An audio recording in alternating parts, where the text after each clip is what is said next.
পবিত্র দিনে কাউকে সমালোচনা করে কোনো মুখ রোচক কথা বলে কারোর মনে কষ্ট দিতে চাই না, কিন্তু 16টি বছর আমরা অনেক কষ্ট করেছি, অনেক কটূক্তি শুনেছি, অনেক ব্যথা পেয়েছি, অনেক জেল জুলুম খেটেছি। জনগণের কথা বলতে গিয়ে এই প্রেস ক্লাবের সামনে আমার নেতৃবৃন্দ সহ গ্রেপ্তার ইতিহাস থেকে জানতে পারবে আমরাও কিছু কথা বলে গেলাম।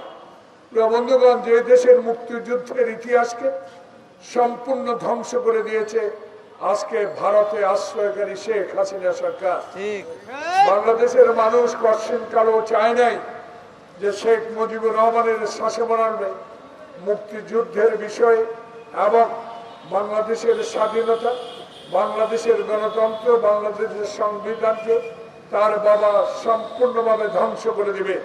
এই আশা আমরা কখনোই শেখ মুজিবুর রহমানের কাছে আশা করেছিলাম না, কিন্তু আজকে সেই কারণেই যাকে নির্মমভাবে জীবন দিতে হলো তার একটি মাত্র কারণ ছিল সংবিধান, গণতন্ত্র, মানুষের ভালোবাসার সম্মান। যে ব্যক্তি দিতে পারে না সে ব্যক্তি কোনোদিনও বাংলাদেশের ক্ষমতায় থাকতে পারে নাই। তার আরেক প্রমাণ শেখ হাসিনা। শেখ হাসিনা ওয়াজেদ বাংলাদেশে আয়না ঘর বানিয়েছেন আপনি, বাংলাদেশে নির্যাতনের ঘর বানিয়েছেন আপনি, বাংলাদেশের পুলিশকে দলীয়করণ করেছেন আপনি, বাংলাদেশের সুনামকারী সেনাবাহিনীর অস্তিত্বকে ধ্বংস করার জন্য ভারতের রয়ের কথা শুনেছেন আপনি। সেদিন বিটিআর মিউটিনিতে ভারতের রয়ের কারণে আজকে আপনি বাংলাদেশের সবচেয়ে সম্মানিত বাহিনীকে অসম্মান করে 54 জন ব্যক্তিকে হত্যা করেছিলেন। আজকে সেই শেখ মুজিবের কন্যা বাংলাদেশ থেকে বিতাড়িত হয়েছে খোকন মুগ্ধের রক্তের বিনিময়ে। আজও খোকন মুগ্ধের রক্ত না, শুধু ছাত্র বৈষম্য জনতার আন্দোলনে হাজার হাজার আমার ভাই বোন আজকে পঙ্গুত্ব বরণ করে বাসায় দিন যাপন করছে। আমরা কি কিছু করতে পেরেছি? কিছুই করি নাই। যদি আজকে এই সরকার এই বৈষম্য ছাত্র জনতার আন্দোলনে আহত যারা নিহত হয়েছেন, আহতদেরকে যদি আওয়ামী লীগের 16 বছরের একজন এমপি অর্থ জোগাড় করে এদেরকে সুচিকিৎসা করাতেন, তাহলে আজকে আহতরা চোখের পানি ফেলত। ব্যর্থ হয়েছেন আপনারা। কজনকে ধরেছেন? রকিব, নুরুল হুদা, আউয়ালের এই 3 নির্বাচনের মধ্য দিয়ে বাংলাদেশের গণতন্ত্র ভোটাধিকারকে যেভাবে এই শেখ হাসিনা সরকার কলঙ্কিত করেছে, সেই 3 নির্বাচনের প্রধান নির্বাচন কমিশনার কি আইনের আওতায় আনতে পেরেছে? তাই আজকে প্রজন্মের দাবি শুধু নির্বাচন নয়, এই প্রজন্মের দাবি ছিল 6 মাস আপনাদেরকে সময় দেওয়া হলো। ওই 3 বারের নির্বাচনে 900 এমপির মধ্যে মাত্র 41 জনকে গ্রেপ্তার করেছে, আর বাকিগুলো লুটে নিয়েছে বাংলাদেশের সম্পদ, অর্থ। বাংলাদেশের পুলিশ বাহিনীকে ধ্বংস করে দিয়ে যাদেরকে শেখ হাসিনার ব্যক্তিগত কর্মচারী করেছেন, তাদের মধ্য থেকে কজনকে ধরেছেন? এবং জনগণ এখন আঙ্গুল দিয়ে দেখিয়ে দিচ্ছে সচিবালয়ে বসেও শেখ হাসিনা যারা এই পুলিশ মুক্ত খোকনকে গুলি করেছে, প্ল্যান করেছে, শেখ হাসিনার নির্দেশ শুনেছে, তারাও এখন এই পুলিশ বাহিনীতে কাজ করছে। যদি এদেরকে গ্রেপ্তারে আওতায় আনতে পারতেন, জনগণ আপনাকে অবশ্যই জুম্মার দিনে আল্লাহর ঘরে বসে আপনার জন্য দোয়া করবে। দোয়া করি আমরা এই জন্য আপনাকে, বিশ্বের দরবারে আপনি একজন গুণী ব্যক্তি হিসাবে বাংলাদেশের সুনাম অর্জন করেছিলেন। সেই সুনামটা আপনি রক্ষা করতে পারবেন এই বিশ্বাস নিয়ে সেদিন ছাত্র জনতার আন্দোলনের মধ্য দিয়ে আপনাকে বাংলাদেশের ইন্টেরিয়াম গভর্নমেন্টের দায়িত্ব দেওয়া হয়েছে। সেই দায়িত্ব পালনে যদি আপনি ব্যর্থ হন, বাংলাদেশের মানুষ কখনো ইতিহাস থেকে আপনার নাম মুছে দিলেও আপনি সেদিন অসম্মানিত হবেন, এটা আমরা চাই না। কেন এখনো নির্বাচন নিয়ে তাল বাহানা শুরু হয়েছে? আমি শেষ করব, কারণ মির্জা আব্বাসের আরেকটি অনুষ্ঠান আছে। একটু যেন গোলমাল করে ফেলছে একটা যেন কোথায় কিসের ষড়যন্ত্রের গন্ধ পাওয়া যায়। না হলে জামাতে ইসলাম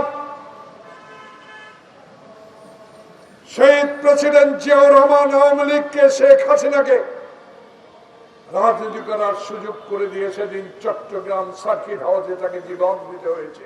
তার পেছনে ষড়যন্ত্র ছিল শেখ হাসিনার, আমি মনে করি। জামাতে ইসলাম আপনারাও এই আওয়ামী লীগের সাথে একাত্মতা করে নির্বাচনে অংশগ্রহণ করেছিলেন, পরিণামে পেয়েছেন আপনাদের শীর্ষ পর্যায়ের নেতাদেরকে ফাঁসি দিয়ে ঝুলিয়ে মেরেছে। আরেকবার আমাদের কাদের সাহেব জাতীয় পার্টির চেয়ারম্যান, 3 বার আপনি যদি বৈধতা না দিতেন, আপনার ওই শেখ হাসিনার আওয়ামী লীগকে, শেখ হাসিনাকে আপনি সহযোগিতা করার কারণে আপনার দল এখন বিলীনের পথে। মঈন ফখরুদ্দিন আটলান্টিক মহাসাগরের দল, জাতীয়তাবাদী দল 2008 সালে নির্বাচনে গিয়েছিলাম অনেক আশা নিয়ে, অন্তত সামরিক সমর্থিত সরকার চলে যাবে। সেদিন শেখ হাসিনার কুমন্ত্রণ গ্রহণ করেছিলেন মঈন ফখরুদ্দিন।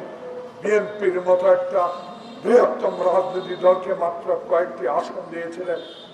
ষড়যন্ত্র করে শেখ হাসিনাকে ক্ষমতায় বসিয়েছেন। তার পরিণামে এখন ফখরুল মহিউদ্দিন আপনি কোথায়? তাই ইতিহাস, এই ইন্টেরিয়াম গভর্নমেন্ট আপনাকে জানতে হবে। যারা আমার এই নির্বাচনকে আবার ষড়যন্ত্র করে পিছিয়ে দেওয়ার চক্রান্ত করছেন, তাদের উদ্দেশ্যে বলতে চাই, 54 বছরে কোনোদিনও দেখি নাই শহীদ দিবস, স্বাধীনতা দিবসে আপনারা মিছিল করতে। আমরা শুনেছি আপনাদের একটি পত্রিকার মাধ্যমে 1971 সালে আমরা যারা যুদ্ধ করেছিলাম তাদেরকে অমুসলিম বলা হয়েছে।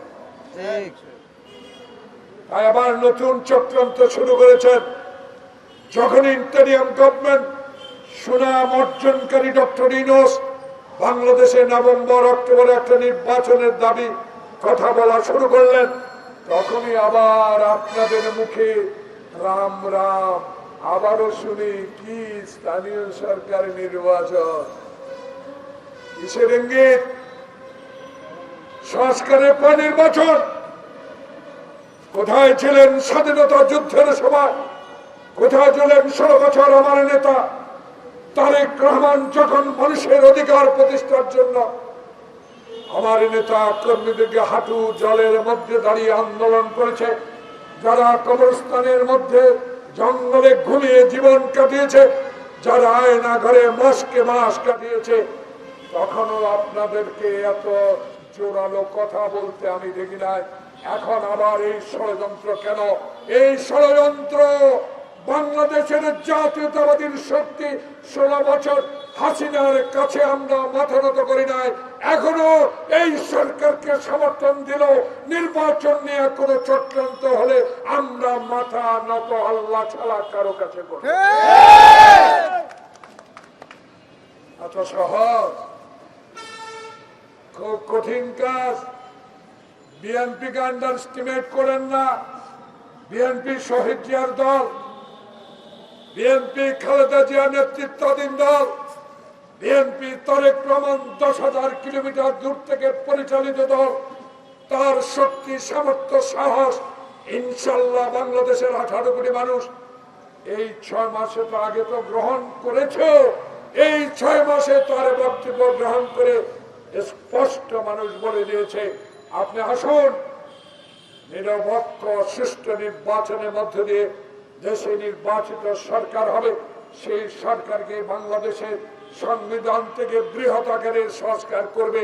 এখন দরকার শুধু ওই রকিব তাবিদ এবং হুদার মতো নির্বাচন না, আমাদের বর্তমান প্রধান নির্বাচন কমিশনের অধীনে মৃত ব্যক্তির ভোট, দিনের ভোট রাতে নয়, এমন একটি ভোট দিয়ে বাংলাদেশের জনপ্রতিনিধির ক্ষমতা হস্তান্তর করুন, দেখবেন দ্রব্য মূল্যের ঊর্ধ্বগতি বন্ধ হয়ে যাবে।